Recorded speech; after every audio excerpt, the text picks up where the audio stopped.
শিয়ালেখাতি উচ্চ বুনিয়াদী বিদ্যালয়ৰ উদ্যোগত 7 দিনীয়া গ্ৰীষ্মকালীন শিবিৰৰ আজি এক অভিনৱ কাৰ্যসূচী হাতত লোৱা হৈছে। ক্ষেত্ৰ দৰ্শন পৰিৱেশ সচেতনতাৰ প্ৰতি প্ৰকৃতিগত গছ-গছনি আৰু বনৰ লগত চিনাকি কৰিবৰ কাৰণে মই ছাত্ৰ ছাত্ৰীসকলক সাধাৰণতে ওচৰৰ এঘৰ বৈদ্য ব্যক্তিৰ ঘৰলৈ লৈ গৈছোঁ। এই আমাৰ ছাত্ৰ ছাত্ৰীসকল আগবাঢ়িছে। আহা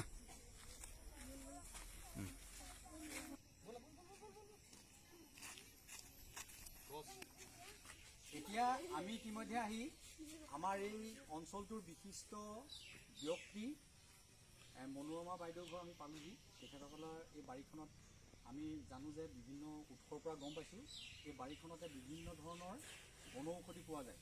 গতিকে মই তোমালোকক এতিয়া ইয়াত থকা নিৰ্দিষ্ট কেইটামান তোমালোকে বন মোৰ ওচৰলৈ আনিবা আৰু মই তোমালোকক সেই বনৰ সম্পৰ্কে আৰু প্ৰকৃতিৰ লগত ইয়াৰ সম্বন্ধ, মানুহৰ লগত সম্বন্ধ কি এই বিষয়ে মই তোমালোকক জনাম। এতিয়া তোমালোকে আনাগৈ যোৱা। হ'ব, তোমালোকে বিচাৰিছানে? পাইছা নাই বাৰু? চোৱা, ভালকৈ চোৱা। আৰু একেবিধকে আনিলে তোমালোকৰ একেই কথাটো হ'ব আৰু অন্য কথা নহয় বাৰু। যেই নহওক এতিয়া তোমালোকক হ'ব। তোমালোকে পালা নাই? এইফালে কেইটামান গলা না। এইটো কথাটো অলপ গুৰুত্ব দিবা। এতিয়া মই মোৰ ওচৰত তোমালোকে দেখুৱাবা দেই, কোনে কোনে কি আনিছা। চাম বাৰু আমি। এতিয়া চাওঁ তোমালোকে কি আনিলা। এইটো ওচৰলৈ চাওঁ, কেমেৰা আৰু এনেকুৱা কোনোবাই আনিছা নেকি? চাওঁ চাওঁ, এইটো একে মিলিছে। এয়া মিলিছে একে, দেখিছানে? মিলিছে নাই? এইটো হ'ল কেহেৰাজ বুলি কয়। কি কয়? ইয়াক এনেই আমাৰ সংস্কৃতত ইয়াৰ নাম আছে ভৃংগৰাজ। কি নাম? ইয়াৰ বনৌষধি গুণ কি আছে গম পাইছা নাই? ইয়াৰ যদি শিপা আৰু এইবিলাক খুন্দি পেলাই মূৰত লগাই তেতিয়াহ'লে কি হয়? চুলিবিলাক কেঁচা হৈ থাকে, চুলি নসৰাটো বন্ধ হয়। গম পাইছা? ইয়াৰ গতিকে বহুত ঔষধি গুণ আছে। গতিকে তোমালোকে যদি এনেকুৱা ধৰণৰ গছ পোৱা তেতিয়াহ'লে তাক সংৰক্ষণ কৰি ৰাখিবা। তোমালোকৰ মূৰৰ কাৰণে ভাল। ইয়াৰ ৰসবিলাক তোমালোকে গাত সানে যদি ছালৰ কাৰণেও ভাল দেই। আৰু বহুত গুণ আছে, মই তোমালোকক মোটামুটি ক'লোঁ। এয়া এয়া আৰু এনেকুৱা কোনোবাই আনিছা নেকি? চাওঁ, এনেকুৱা কাৰোবাৰ আছা নেকি? নাই। চাওঁ, এয়া দেখিছানে? এয়া চোৱা, পাতবিলাক ইয়াক খহটা খহটা দেখিছানে? কাঁচি টাইপ হয় নহয়? ইয়াক কয় কাঁচিদৈয়া। কি বুলি কয়? এই কাঁচিদৈয়া বন কি হয় গম পাইছানে? সাংঘাতিক ধৰণৰ এটা বেমাৰ হয়। এই তোমালোকৰ যে এই যে ডিঙি যে ফুলে টনচিলত যদি এই কাঁচিদৈয়া তোমালোকে ৰাতিপুৱা মানে খালী পেটত মুখ নোধোৱাকৈ একো নোখোৱাকৈ ইয়াৰ অলপ ইমানখিনিমান ল'ব লাগে। তাৰ লগত জালুক 21টা ধুনীয়াকৈ খুন্দি পিচি ৰসটো উলিয়াই অকণমান কুহুমীয়া গৰম কৰি যদি সুদা পেটত খাই দিয়া, 3 দিন খোৱাৰ লগে লগে তোমালোকৰ টনচিল শেষ। এতিয়া গম পালা? কোনোবাই আনিছা নেকি? এইটো হ'ল পনৌনোৱাৰ। এইটোৰ নাম কি? এই বহুত আনিলা পনৌনোৱা। এইটো হ'ল পনৌনোৱা। দেখিছানে? এই পনৌনোৱাটো আমাৰ পেটৰ ইনফেকশ্যনৰ কাৰণে খুব ভাল।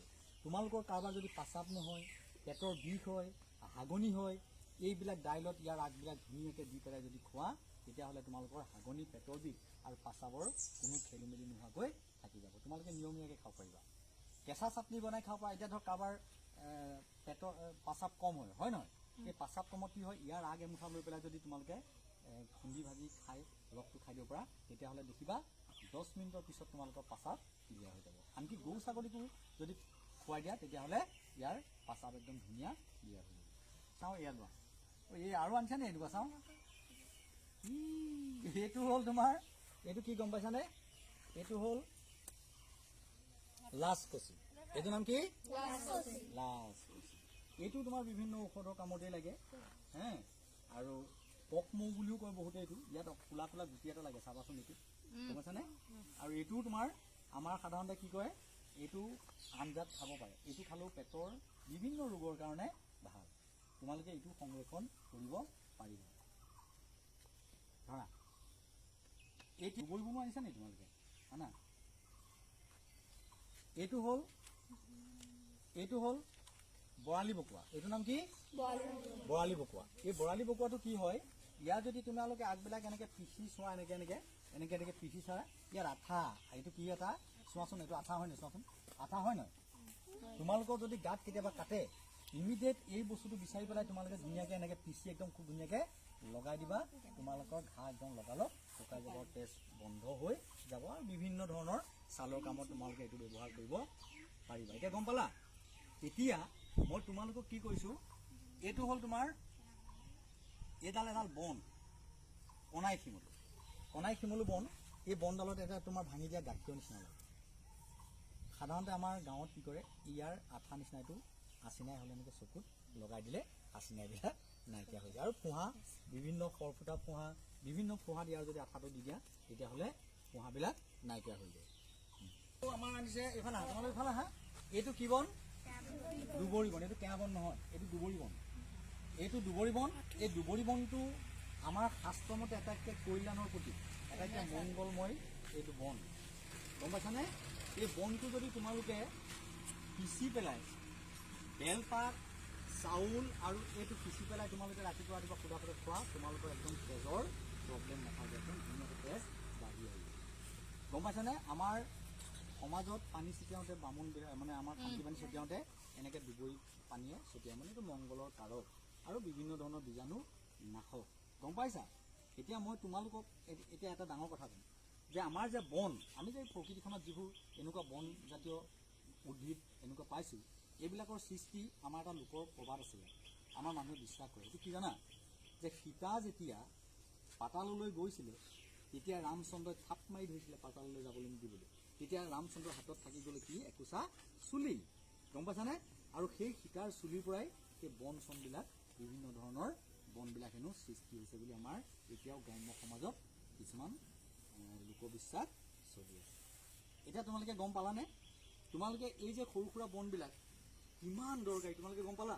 এইবিলাক তোমালোকে ঘৰত সংৰক্ষণ কৰিবা নকৰা কৰিবা আমাৰ এতিয়া বহাগ বিহুত 100 এবিধ আমি শাক খাওঁ মানিমুনিৰ পৰা আদি কৰি বিভিন্ন ধৰণৰ শাক 100 এবিধ শাক মই সময় পালে তোমালোকক সেই 100 এবিধ শাকৰ লগতো চিনাকি কৰি দিম দেই এতিয়া তোমালোকে খালি সংৰক্ষণ কৰিব পাৰিলে টাবত তোমালোকে প্ৰতিজোপা গছ আজি যে মই ক'লোঁ এতিয়া তোমালোকে বহি লিখি ল'ব লাগিবতো মই দেখুৱাই লিখাই দিম গতিকে তোমালোকে এইবিলাক সংৰক্ষণ কৰি ৰাখিবা আৰু পাছত মই তোমালোকক সুধিম যে কোনটো কামত কোনজোপা গছ কোনটো কামত ব্যৱহাৰ কৰা কেনেকুৱা লাগিলে আহি ভাল লাগিলে নজনা কথা জানিলানে জানিলো তোমালোকৰ উপকাৰ হ'লনে গতিকে প্ৰকৃতিখনক জীয়াই ৰাখিব লাগিব আমিয়েই হয়নে আৰু আমাৰ কাৰণে আটাইতকৈ বেষ্ট টিচাৰ কোন প্ৰকৃতিখন প্ৰকৃতিয়ে আমাক সকলো দিছে খাদ্য বস্ত্ৰ বাসস্থান আনকি ঔষধো আমাক প্ৰকৃতিয়ে দিছে গতিকে তোমালোকে বহুতে বন শাক নোখোৱা গতিকে বন শাক সদায় খাবা নিয়মিত অকণমান হ'লেও তেজ নোহোৱাকৈ নাথাকে